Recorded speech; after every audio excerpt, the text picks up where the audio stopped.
Good evening, everyone. Welcome to New Art Exchange Online. Thank you for joining us today. My name is Marce, and I'm the public program producer here. We're very excited about today's event, as it's the premiere of a new film by director Patricia Francis, titled The Art of Oppression. Patricia is with us today in the studio. Welcome, Patsy. Patricia Francis is an independent filmmaker who uses film to question a social inequality that debilitates and undermines the potential of thriving and inclusive society. She is also currently undertaking a PhD at Nottingham Trent University that aims to articulate the silencing of women's voices through a practice-based prism. Patricia will tell us a bit more about the film in a bit, and we have a discussion after the screening with 4 very special guests. But just before, I want to outline a few housekeeping notes. While delivering content online, New Art Exchange strives to create a safe and secure environment where guests, staff and audience work together confidently and in mutual respect. Please refer to the guidelines of engaging in online events that were sent to you with a link to this event. Today's event is being recorded and it might be shared online. And if you want to ask any questions during the event and to our guests, please use the YouTube chat. And also please feel free to talk to one another using the chat as well. And finally, the work that we do means a lot to us, and we'd love to hear from you and hear your feedback. A link to an online survey will be shared at the chat, so if you can please take a few minutes after the event to complete that very short survey, it would really help us to continue and improve the work that we do. And now, without further ado, please welcome Patricia Francis. Thank you, Mercedes. The protocol is usually to end with thank yous, but I'd like to start by saying thank you to everyone who's taken part in this project, which is not finished. We still have community activities to take place. The film was made during lockdown. We had to abide by very strict guidelines during filming. So I'd also like to thank Rob, our cameraman, and everyone involved in the production. It got a little tedious at times, and we had a lot to do over a very short period of time, so thanks to everyone for your patience and your support. The Art of Oppression was conceived quite a while before lockdown. It's a film about art that is made from an understanding of existing within a marginalised group. And I was keen to make a film about women artists who use their art as a means of conversation and possibly political change. It was important that the artists were not seen as celebrities, but ordinary people who dare to speak out. The act of speaking out is in itself, for women, an act of rebellion in a climate where online harassment against women is described by The Guardian as flourishing. But women are not trespassing when they go onto those online sites. They have an equal right to be there and to be heard. The Art of Oppression is also about voice, where voice is both the oral and the physical representation of the women and their activism. It's not just what they say, it is also the social and political space they claim with their art within a patriarchal and a neoliberal system. These are women who dare to speak out, knowing there is very real potential of being harassed or abused. These women do not enjoy the protection that celebrity can bring, yet are resolute in their need to vocalize the injustices they encounter. For me, voice is important in film. I wanted to bring together voices that we seldom hear from or see sharing that filmic space. These are women from different cultures, and although their experiences of marginalization takes different forms, the impact on their lived experience is similar and just as injurious. You'll be hearing from the artists a bit later on, so I won't say too much more about them. It was also important for me that the art we see being created in the film was diverse. I enjoy art and determining my own meaning from it, and I wanted the film to offer that.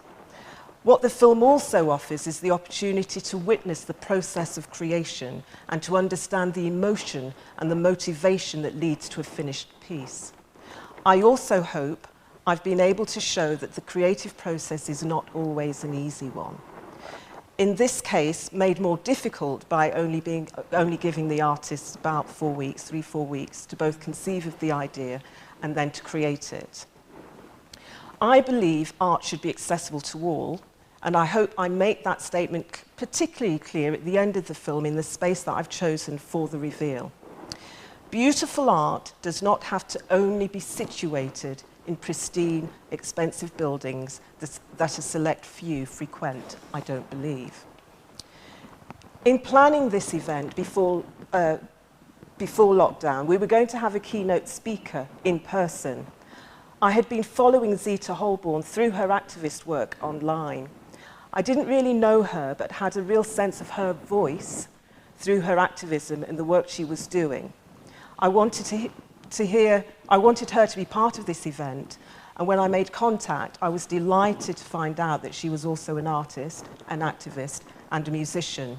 So we'll be hearing from Zita after the film, and if you're not already familiar with her work, you'll get the chance today to step inside her incredibly full world and see how much she gives of her life towards rebalancing the injustices many of us experience. I've been asked about my role as a black female British filmmaker and where my voice sits at the intersection of social injustice, womanhood, and art. I've asked myself the same question. Where does the voice of a black female director fit? Should her voice be heard, or should she mute herself in the same way that the industry has successfully succeeded in doing? The Directors UK latest report revealed that despite the fact that 14% of the UK population consists of people from racialised groups, just 2.2% of our TV programmes are made from people from that group. Similarly, the 2019 Calling the Shots report found that across the 4 years data they analysed, they found 60 women from racialised groups worked in 120 credited roles, and that out of all 8,784 credits, women in racialised groups made up only 1.4% of those roles. I believe inserting myself into the film would distract from the women and their truths. Similarly, to exclude myself would be to silence this black female director. So that was my dilemma. What would you do? This is not a documentary in the conventional sense. I'm sure you're familiar with the documentary form and what to expect when you watch them in terms of the camera angles, positioning of interviewees, narrative structure, and so on. Here, as I attempt to give the women's voices agency and primacy, I attempt to disrupt those conventions and in doing so, enable my voice to have a presence without detracting from the artists. I've used the filmic space differently to what you're used to seeing. This is in part because whilst the women share many similarities in their lived experiences, I wanted to also emphasise their voices and their stories remain distinct, separately and equally valuable. Of course, their experiences overlap, and I attempt to use the space to show that too. I am mindful that this may feel like a disruption to the viewing experience, but I hope that it doesn't distract from your engagement with the women and what they have to say. So before we watch the film, I'd just like to say a few more thank yous to John Cairns at the Arts Council, who's really supported me through this.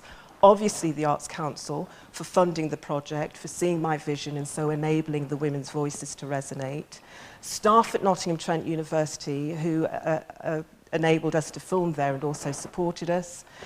New Art Exchange for supporting us and hosting it. I'm really grateful to Rachel, Alice and those behind the scenes. To Mercedes for your ongoing support, thank you, and your guidance and your wisdom, really appreciated, thank you. To Zita and the artists for participating in this project. A big thank you to Andrew Napier Designs. You came on at the last minute and made a massive difference. And of course, last but not least, to my family and friends who've supported me. Mum, John, India, Jewel, India, you were my blanket. The film is part of a wider project. We're looking for community groups to work with us as we plan a series of community workshops.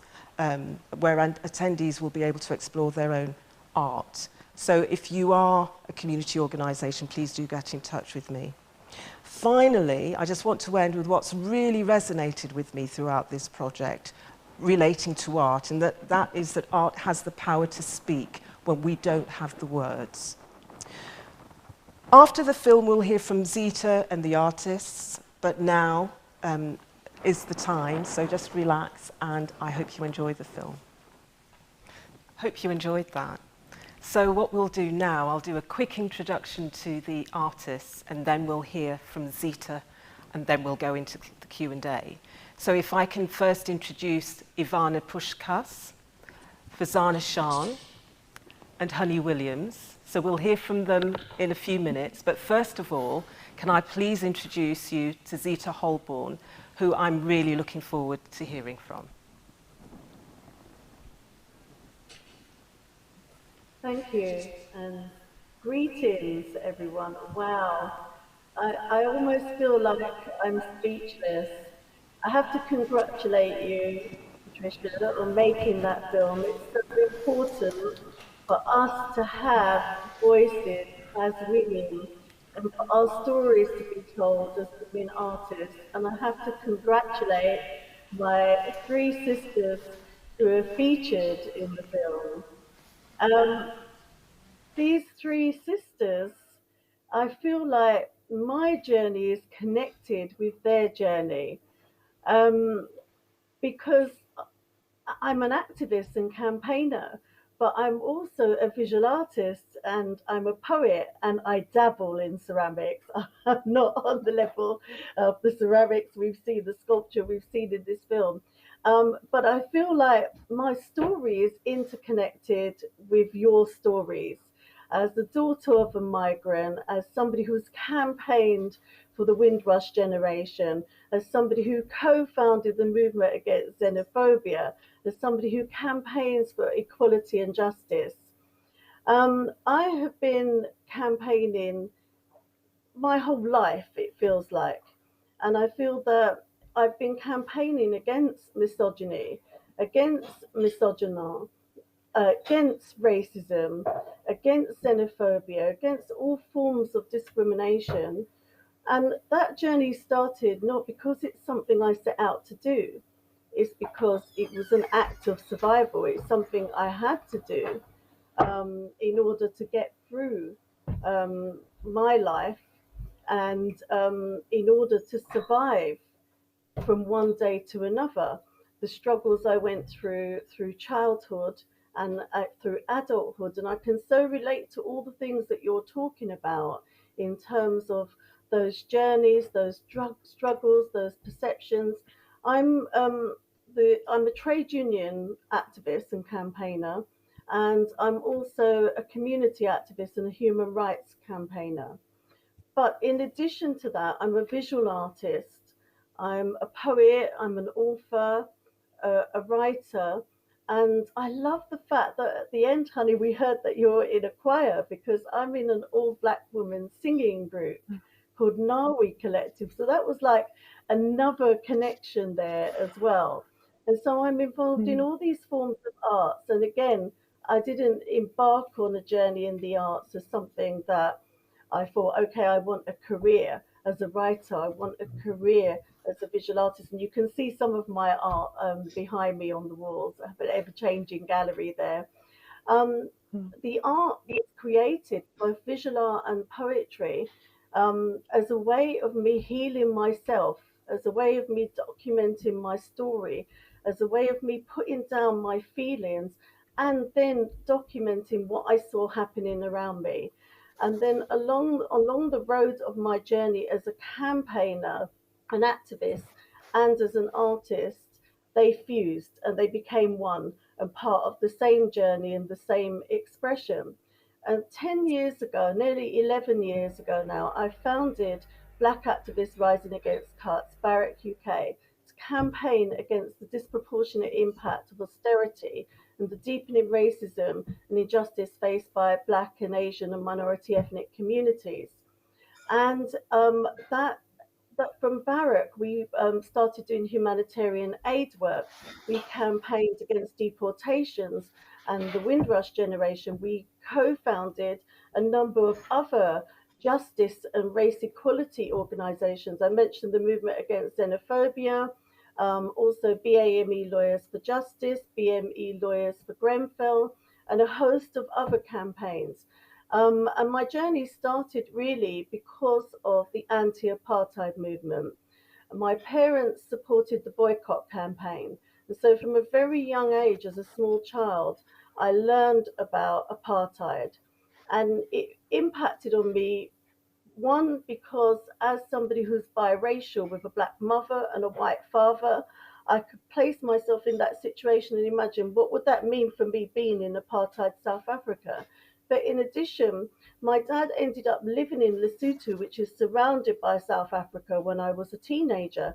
And I went into South Africa during that time. I had to cross the borders in South Africa. I experienced apartheid firsthand, and I used that experience to come back to the UK as a teenager, and then as a student at art school, to campaign against apartheid and to form protests and get students signed up to the boycott campaign. And having that first-hand experience of apartheid actually resonated, I recognized, more with people, you know, than just talking about it in a sort of distant way, because I could say, well, this happened to me, this is what I experienced.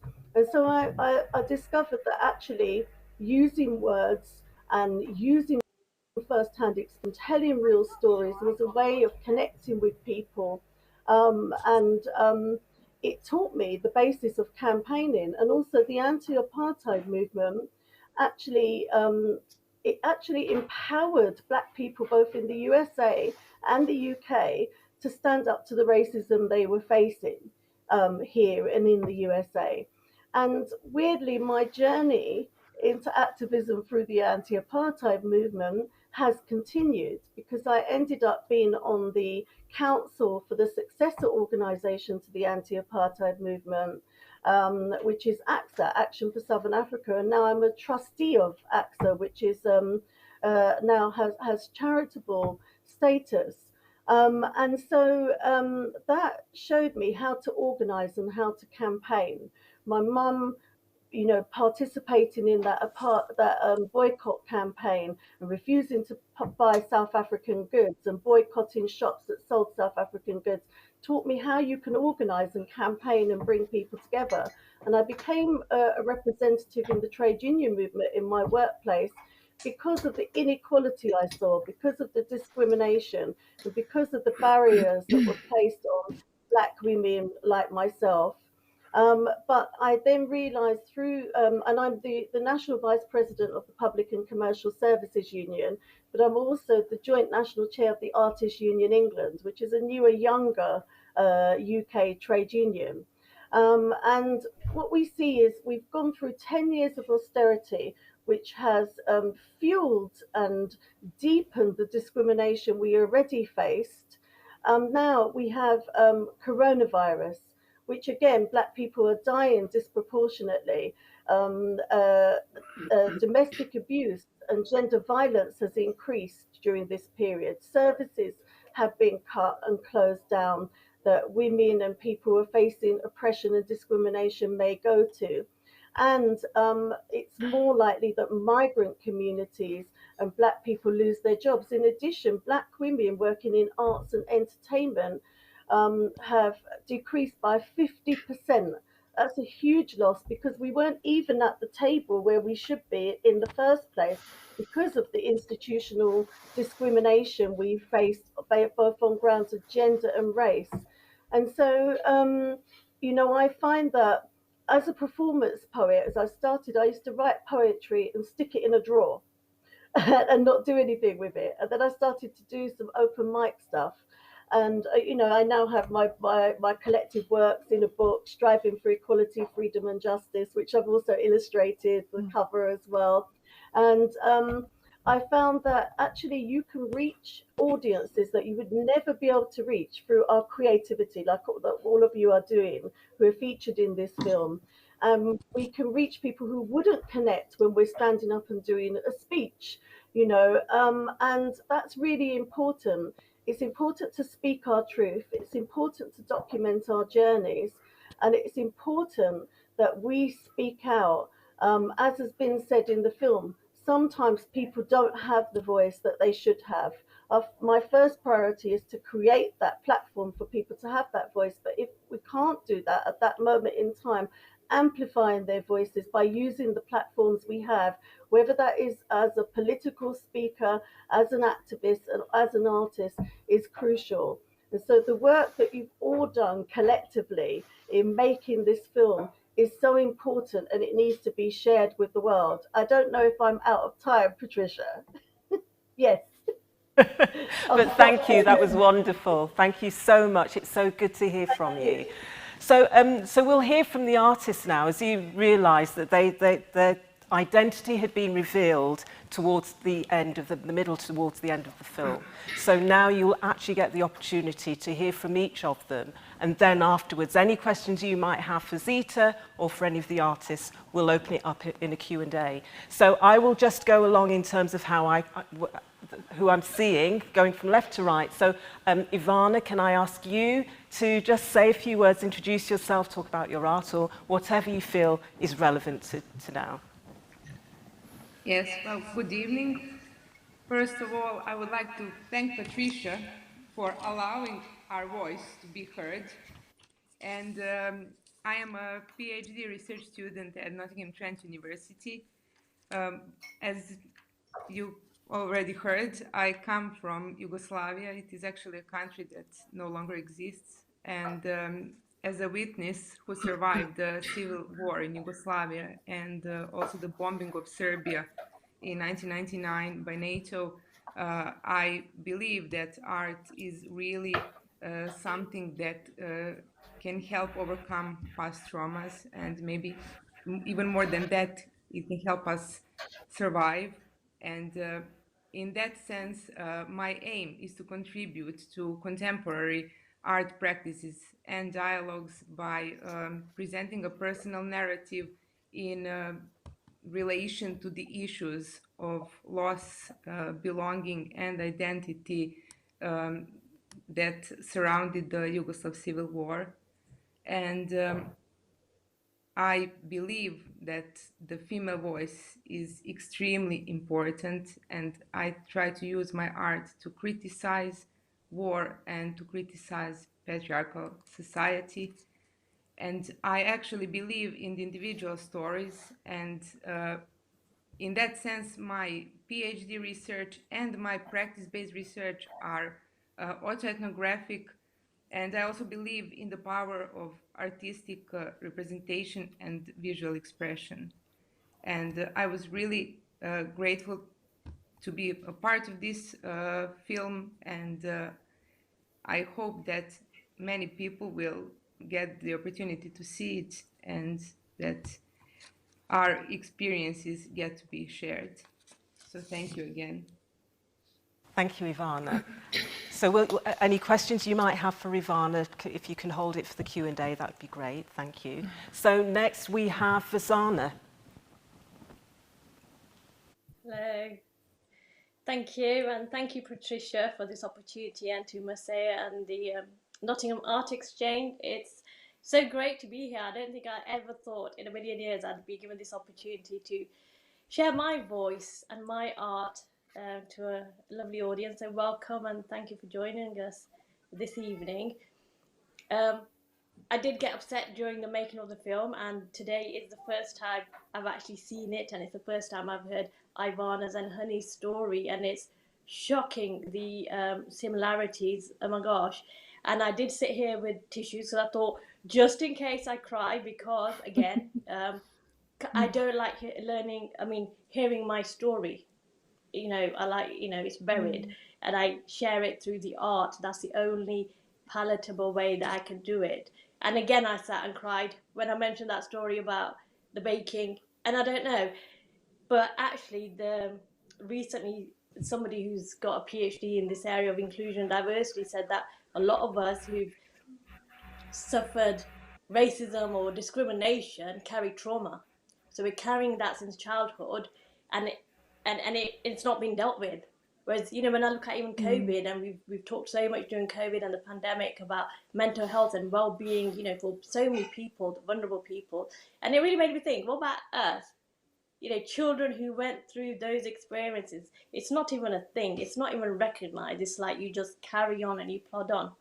But this is a great opportunity, and poetry is my voice. And since the filming of The Art of Oppression, so many things have happened in my life. You know, with my friend and mentor, this has been published, so a collection of my poetry in For the Love of Derbyshire, so with Kathleen Bartholomew, and poems for myself. And I've gone on to other forms of art because I've realised actually this is a big area, and I want to explore all the different forms of art that I can use to express so much. And like I said in the film, it's not just my life and my experiences, but historical inaccuracies that people are unaware of. And because I'm an avid reader and researcher, and because I've lived in Pakistan and I have that history as well, I want to share that. So I started learning the sitar, which is a classical Indian instrument, and I want to use that to fuse with my poetry as well, and many other art forms. So this will just grow and grow. I think it's just become part of me now. So thank you. Thank you, Fazana. So we'll probably pick up on that. Interestingly, you mentioned that every time I know I edited it and created the piece, but every time I actually see that bit where you get upset, I actually get upset, because I think it's, you know, as I said to you at the time, you weren't the only one. You know, I interviewed the three of you, and very similar stories caused very similar reactions. And I absolutely agree with you about that element around trauma. But enough about me. Let's go on to now Honey Williams. If we can hear from you, Honey. Thank you. Boy, what can I say? Again, big up Patricia. You smashed it. I didn't know what to expect. It's very vulnerable, like watching yourself like up there speaking your mind. I couldn't remember. I was saying earlier, like, what did I say? What am I going to expose in this? And I just think you did such a brilliant job. So yeah, big up. And yeah, as the film says, I'm a singer, choir director, illustrator, artist, and image activist. I just want to, well, I've already explained in the film, so I won't explain any more about that. But I don't know, I think the film for me, just watching it, it's like having an out-of-body experience, and listening to each and every experience, they all resonated with me. I almost cried, like I did cry a little bit, and like when I I'll tell the truth. When I heard the stories, and yeah, it's just brilliant to see women being bigged up like this, to be centered, just different types of women. You just get so bored, just generally just bored with the centering of everyone else. So this is great. What am I doing now? Well, I've just been featured in Freeze magazine, which is like Vogue magazine in the art world, if you don't know. So that's amazing. I couldn't believe it. And what else? I'm going to be doing an art residency at City Arts. It was postponed because, unfortunately, I was ill with COVID. I was in ICU. They told me that I was going to die. And that's really, it's really changed me, I think. So looking at this film, it's like looking at a slightly older version of me. But yeah, I don't want to talk forever. But yeah, it's just really being ill, being that ill, being told that, you know, you're on death's door. has really given me an urgency that I just really want to just express even more. Like, this is the start of just being more loud about myself. I think I've been a bit too quiet, and I think it's a little bit of a habit for a lot of women to just sort of, well, by the way, I'm an artist, like, I think it's a thing that we kind of do, and we don't need to be like that. Just like, yes, I do this, this, this, this, and this. That's me, you know.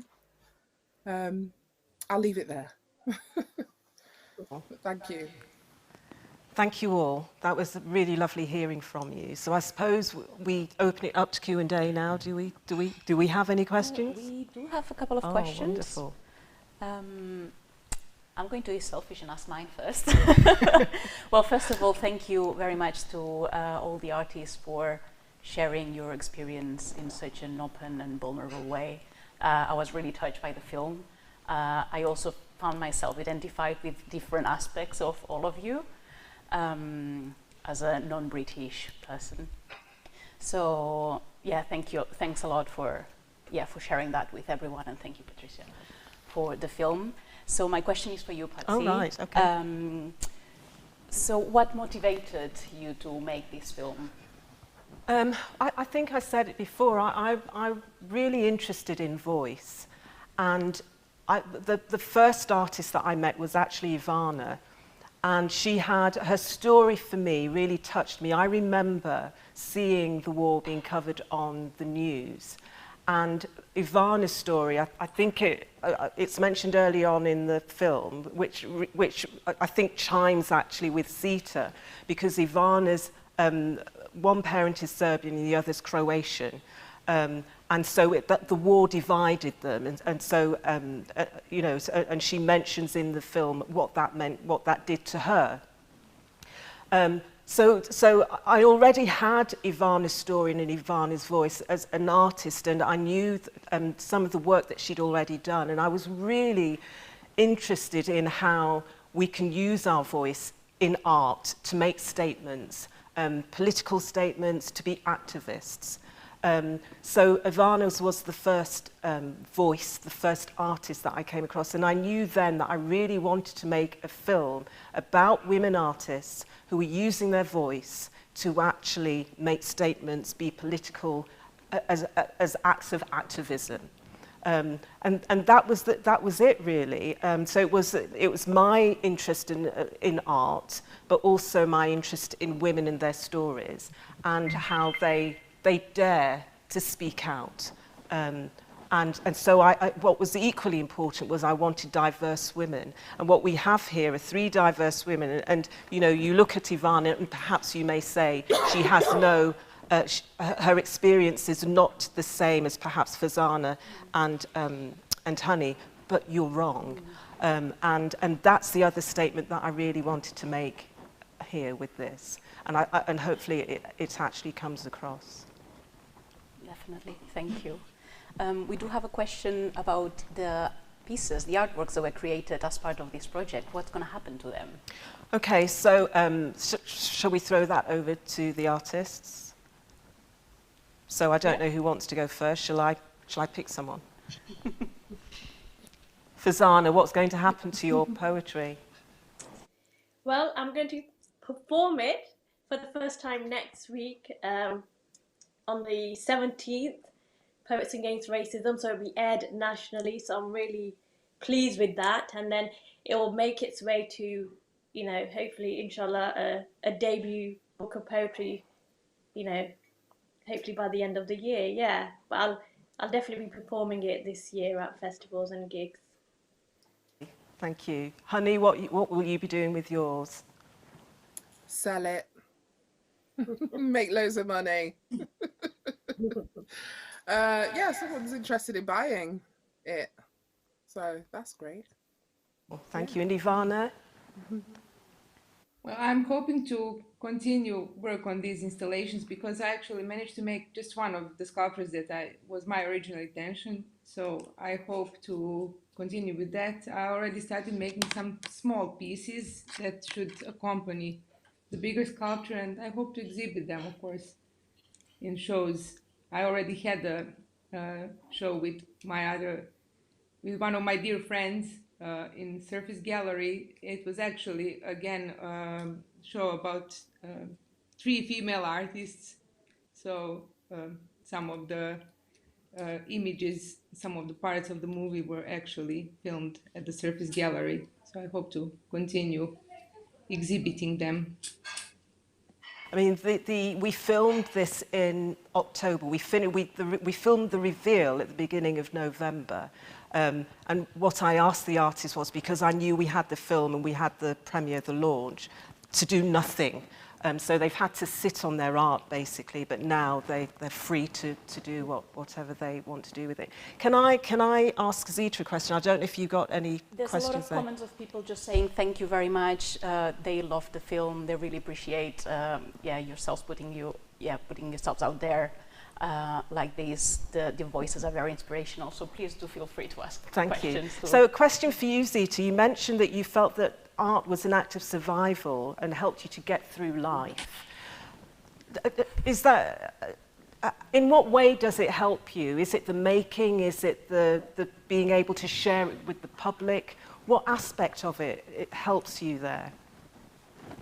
I think it's everything. So on one level, it's an escape, but actually my art is very political. You know, most of it is very political, and it's documenting my story, and it's documenting the campaigns.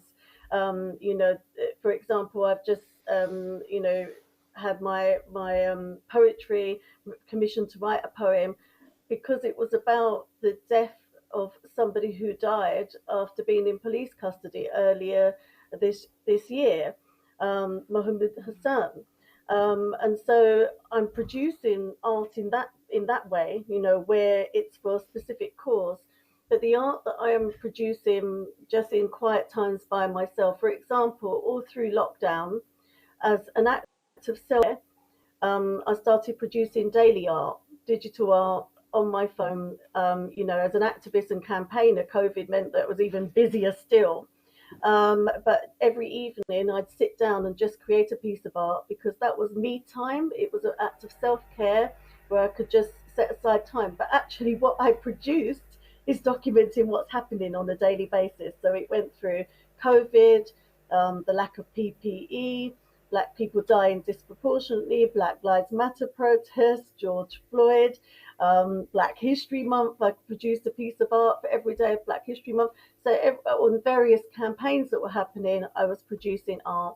Then we had another mass deportation in December, and I'm heavily involved in campaigning against those deportations, and also, you know, the Windrush scandal, against the Windrush scandal, and that discrimination and human rights breaches.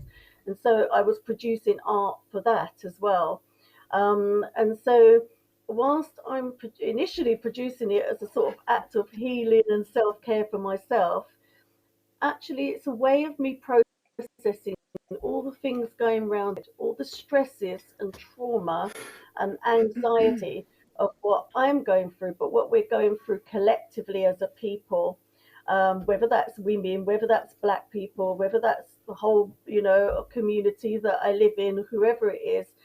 It means that I can make sense of what's happening. I can process it. I can document it. I can take it out of my system, put it down, whether it's in the words of a poem, a song, or a piece of visual art. And I did start sharing that daily art on my Instagram feed. And so it was like one of those things where people were commenting and say they're waiting for the next piece of art because it's a journey we were all going on together. So the sharing of it is fantastic to get feedback and a response and interact with people through it. Because like I said, you reach people that you wouldn't otherwise. You wouldn't connect with people otherwise if you weren't sharing that creativity. But the most crucial part of it is the producing of it. I couldn't go through a week without producing some art because I would feel like somebody has just got hold of me and frozen me and stopped me from surviving. I need to get it out of my system one way or another. Even if I didn't share it with anybody at all, it would still be crucial and important to me. Thank you. Do you have any? I do. Right, sorry. Okay. So someone asked, what did it mean to each of the artists to participate in the film?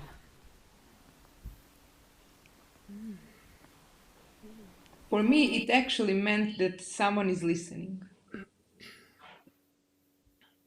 Because the experiences that I went through are not easy to talk about. And I actually only agreed to take part in this film because I trusted in Patricia. That's what I wanted to say.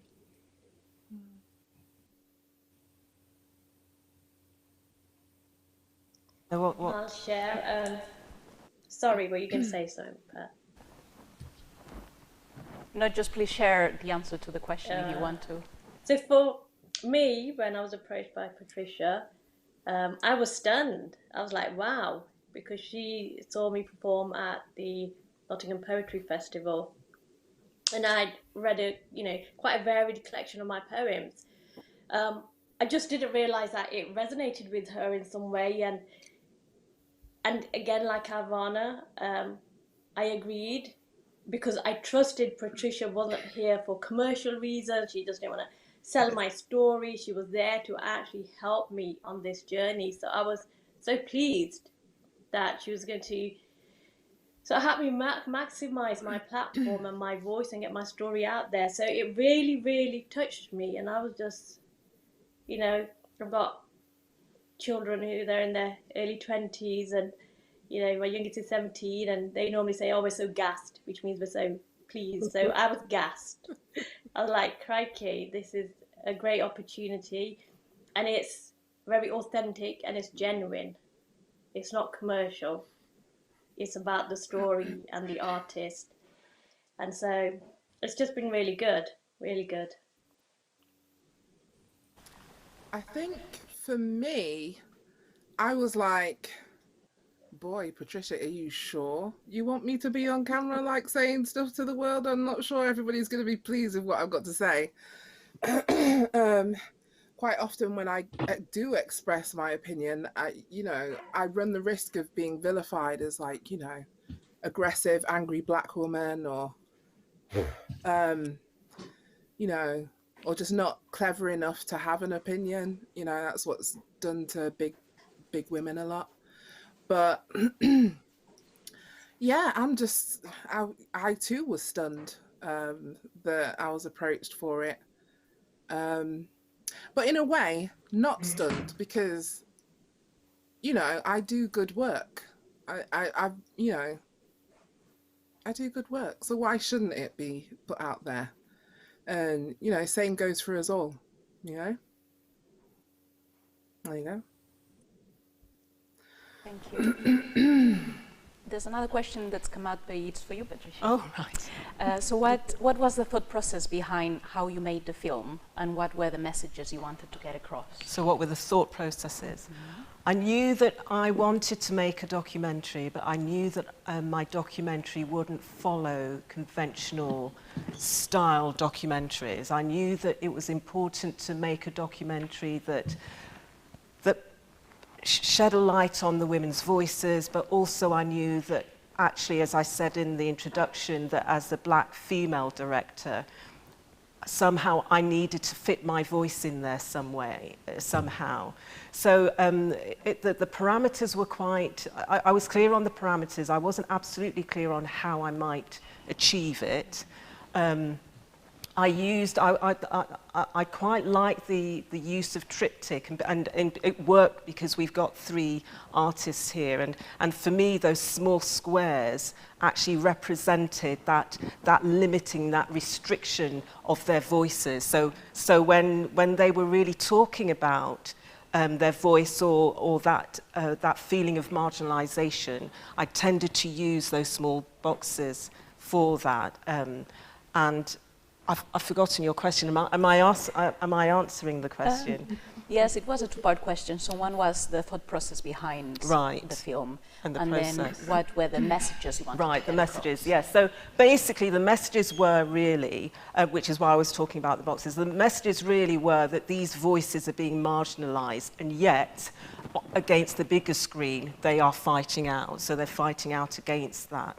So that's really what I was wanting to do with that, and so that they'll know that when we were filming, I was clear. It moved on a bit from what I was wanting to do. It sort of changed a little bit when I got into the edit, but yeah. So that's what I was really wanting to do, trying to do. That was my thought process. How do I make sure that these women's voices have primacy, that we're talking about the art, that we're talking about them using their art in a political way, and as activists, really, and the difficulty of that, and also where do I place my own voice in that without actually being on screen. So that was the process. Great, thank you. We're not getting any more questions as such, lots of comments, really positive comments. Great. So, unless you've got any other questions for the artists? Or I have one for you all, really. Just in terms of, through your art, what do you want to achieve with your art? Do you have an ultimate aim as artists?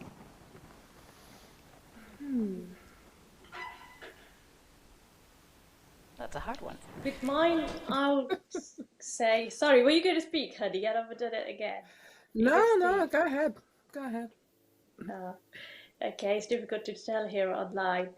I want to use my art, my poetry, to very much inform and educate, and share the experience that nobody's actually listening to, nobody's asking. But I want to share it through poetry, because poetry and art lands.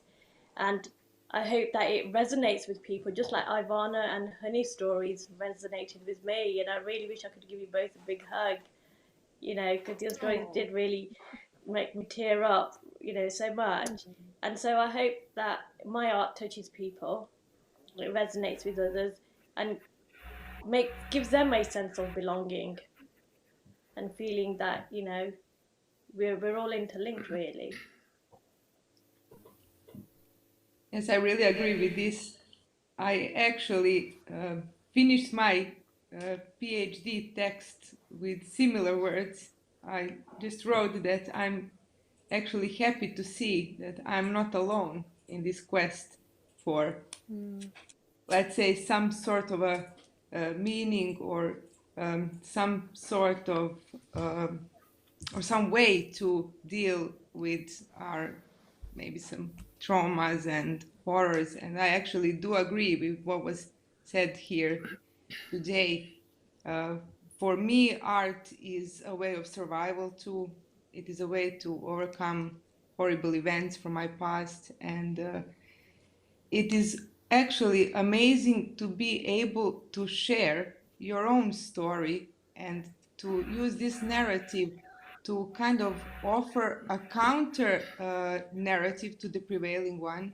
And I think that what was maybe the richest experience that I took from making this movie and being a part of it is that I learned that there are other women who went through similar things as I did, and it kind of gives me hope. And also it means a lot to me to know that I'm not alone, and that I can actually use art to open a further dialogue. Okay, well, I can only echo what's been said. But plus, I would say, I just want to have some fun. I want to shake things up. I want to, do something that's just really memorable, and that I can just sit back and go, oh God, that's actually, I really like that. I'm really feeling that. Yeah, have fun. Finally, Zita, can you answer that question as well as an artist?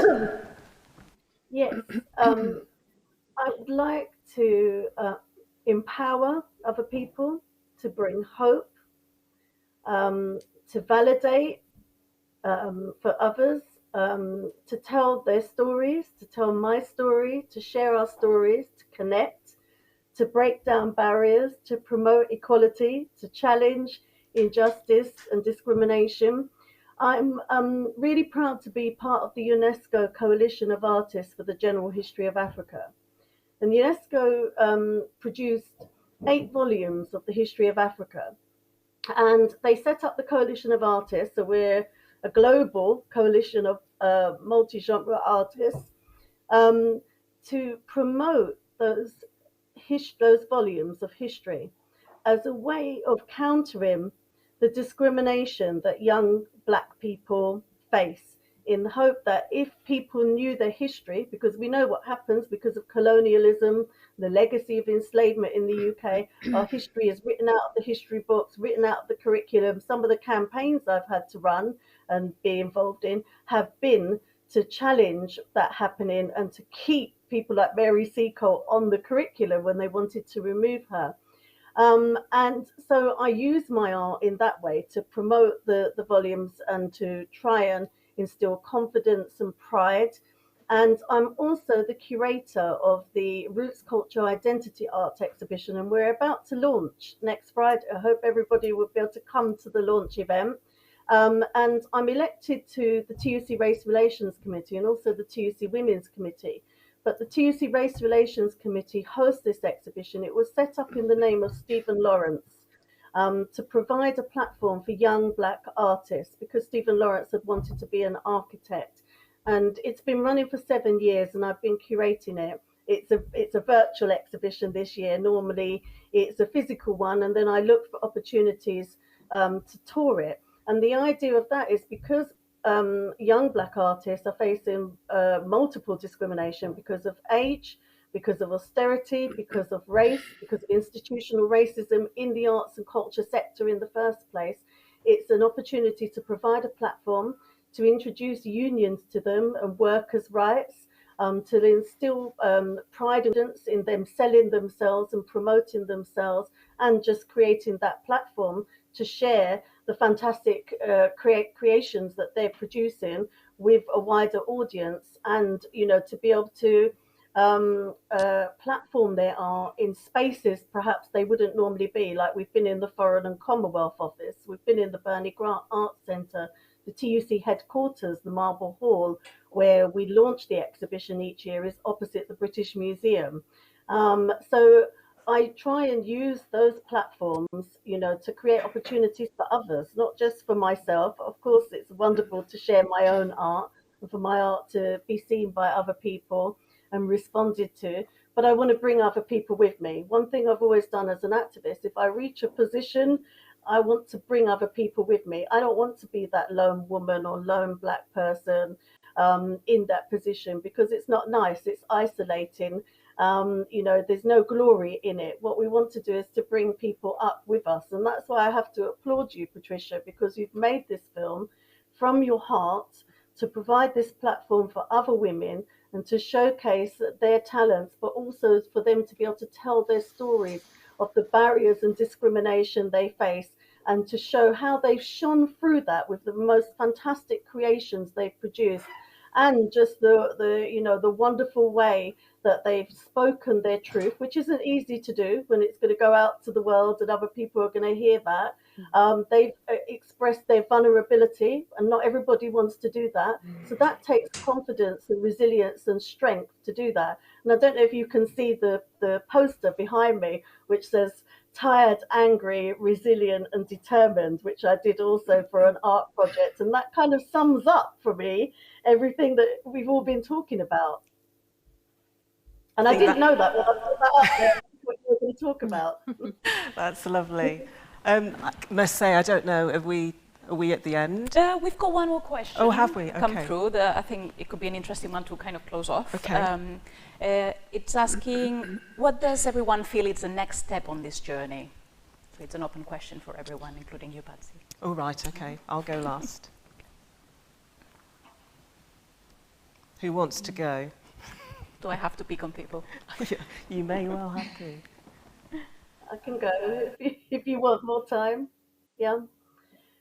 Actually, I feel like this film should be a start of a movement, a collective, a way of us working or together, reaching out to others and creating a movement where we can create a safe space for us to express ourselves, to open the doors to other people. But you know what I also hope it does? That it sends a message to the arts and culture sector and those institutions that shut down the doors, that create the barriers, that discriminate on grounds of race and gender, um, to recognize that their actions can't continue. Lots of people have jumped on the Black Lives Matter slogan because of the protest last year in not a deep way, in a tokenistic way. So I would like for this film also to be used not just as a platform for us collectively, as artists who face oppression and discrimination, to build and grow and learn together, but to send that message to the institutions: shape up, get your house in order, practice what you preach, and stop closing the doors on Black people and women in the arts.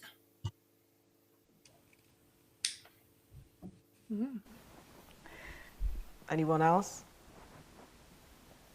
I think that we all agree with what was said. I believe that it is important to make efforts, try to make difference, and that is the least that we can do as women and as artists, to use our voice and to use our art practices to make a change if we can. I mean, from my point of view, I want to be able to share this as widely as possible so that those voices can be heard and those experiences can be heard. So that's my next plan, really, with this. Okay. Wonderful. Yeah.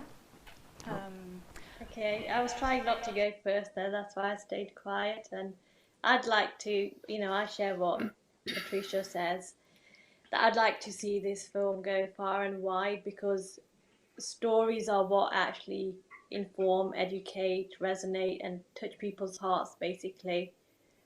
Just listening to Ivana and her story, I've never heard that before, and also, honey, it really just hurt me and upset me as a person, when you said as black women you have no allies. That's, oh my gosh, what does that say, about me or about the Asian community, that we've left you, and I just think, and I've taken so much from this, and I'm going to be taking so many actions from this, from both of your stories, and I'm sure, when this is shared and everybody who's listening, there's so much we take from people's stories. That's where the learning is. Definitely. Yeah, I think what everyone's had to say is just spot on. I think it's great. I'd also like to say that it would be great. I mean, activism, it's in my description of who I am and what I do, and my art and everything. But I think the next step is also to just be carefree. It'd be great if we could get to a point where we could produce stuff that was just anything that we wanted to say, not just for the good of fighting for everyone all the time. It's often left to Black women to do the heavy lifting and emotional labor of sticking up for. I don't know if you saw those 3 Black women, Gina Yashere, Dr. Shola, and Kelechi Okafor, like really sticking up for Meghan Markle and stuff, and all the, craziness around that. And that's fantastic, but we can't always be that person. I want to do some work about dolphins, or do some, I don't know. Do you understand what I'm saying? the emotion. I do understand what you're saying, yeah. And I suppose that's another conversation. But it's all, yeah, yeah. I won't go there because I know it's getting towards the end, yeah. But yes, I completely understand where you're coming from, honey, yeah. Yeah. I suppose that's about privilege. Yeah, having access to privilege and being able to make work about whatever you so wish, like what other people get to do. Yeah, okay. Great.